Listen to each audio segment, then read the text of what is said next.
Muy bien, bienvenidos a este video en el que vamos a hablar sobre lógica proposicional. Entonces, primero que nada vamos a definir qué estudia la lógica proposicional. En este caso sería la respuesta lógica las proposiciones. ¿Pero qué es una proposición? Una proposición es una sentencia, una afirmación que puede ser catalogada como verdadera o como falsa.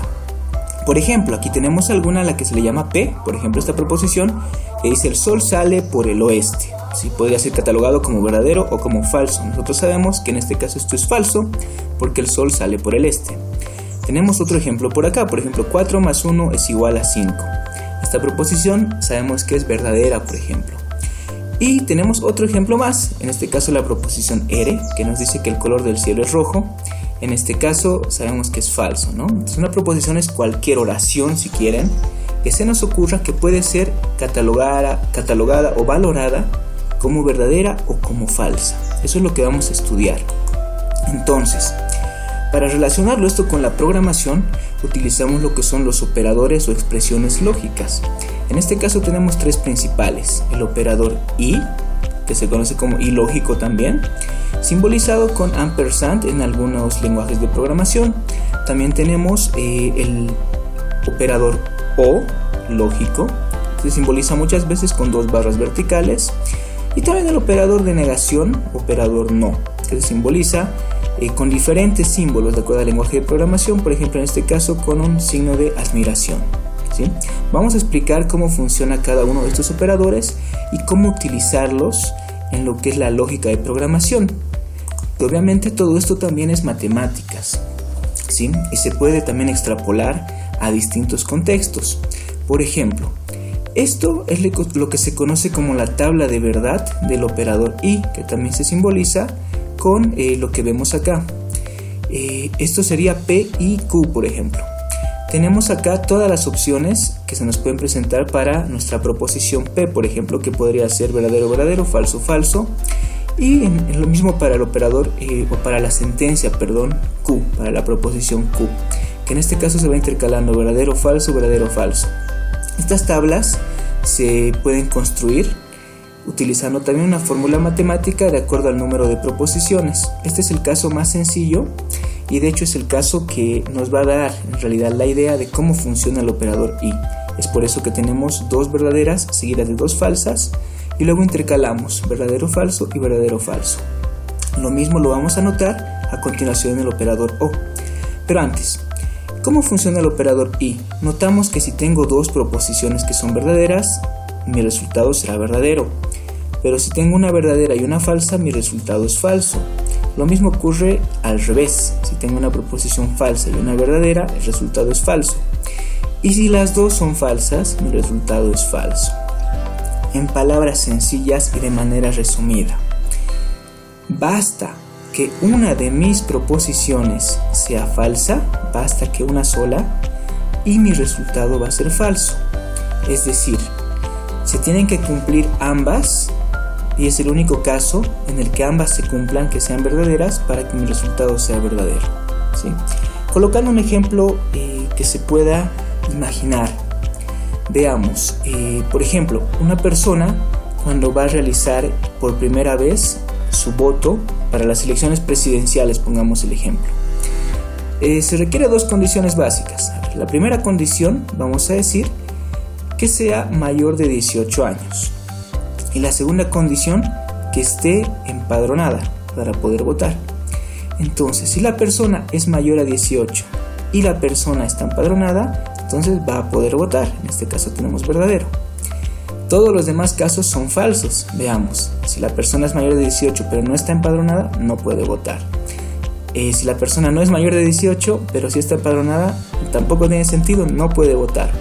Y si la persona ni es mayor de 18 ni tampoco está empadronada, entonces lógicamente no puede votar, ¿sí? Entonces ya saben, tienen que cumplirse las dos para que mi resultado sea verídico o verdadero. Para eso nos sirve el operador y.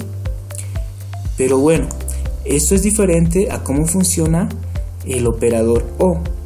En este caso analicemos, la estructura es la misma, tenemos dos falsas, dos verdaderas y luego tenemos intercalado, ¿no? Falso, verdadero, falso, verdadero.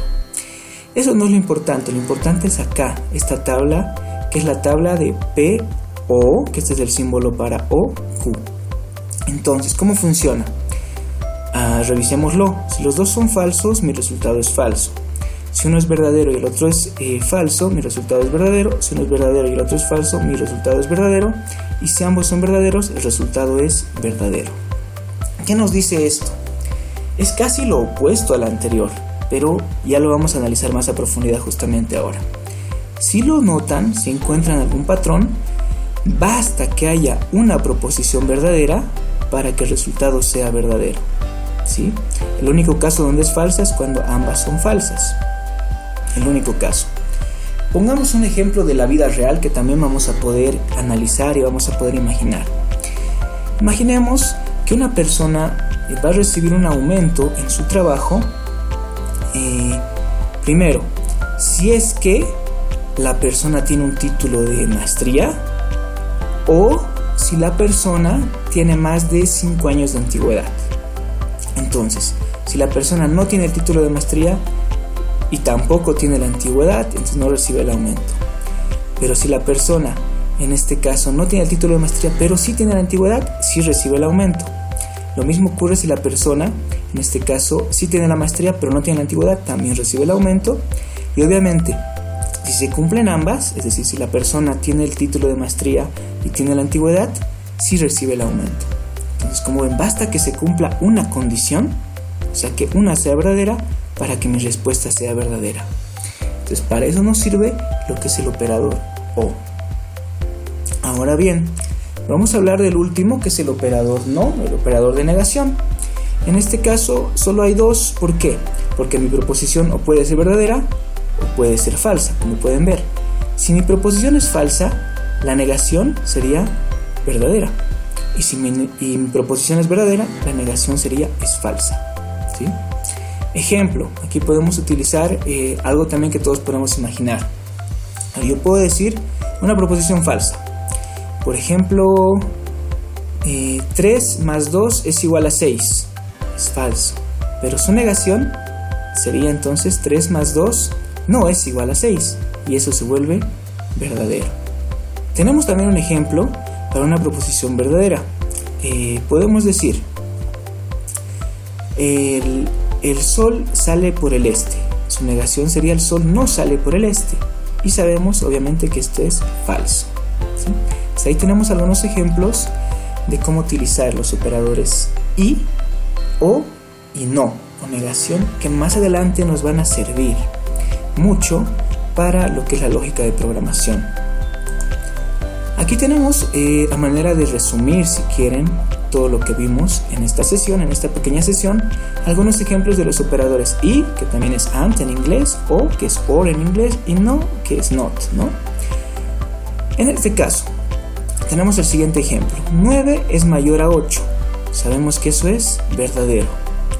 Y 11 es mayor que 10. Eso también es verdadero, ¿sí? Como ambas son verdaderas, como recordaremos en el operador y, si ambas son verdaderas, mi resultado es verdadero. Acá pasa algo similar. Seguimos en el operador y. 9 mayor a 7. Sabemos que eso es verdadero. Y 10 es menor a 9. Sabemos que eso es falso, porque 10 no es menor que 9. Entonces estoy mezclando un verdadero con un falso. Y dijimos que en el operador y basta que haya un falso para que todo sea falso. Por lo tanto, mi respuesta es falso. De la misma manera con el operador o. Recordemos que en este operador o basta que uno sea verdadero para que todo sea verdadero. Por ejemplo, aquí tengo que 5 es mayor a 4. Como esto es verdadero, ya podemos, ni siquiera tenemos que analizar esta otra condición y ya sabemos que el resultado es verdadero, ¿no?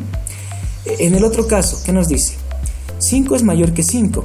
Sabemos que no, 5 no es mayor que 5, por lo tanto esto es falso. Y me dice que 3 es igual a 4. Sabemos que eso también es falso.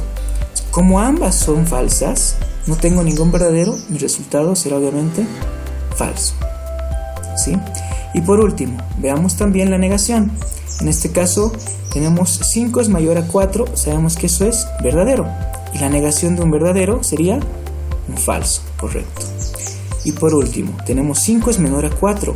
sabemos que eso es falso porque 5 no es menor a 4, pero su negación de eso, del falso, sería verdadero, ¿sí?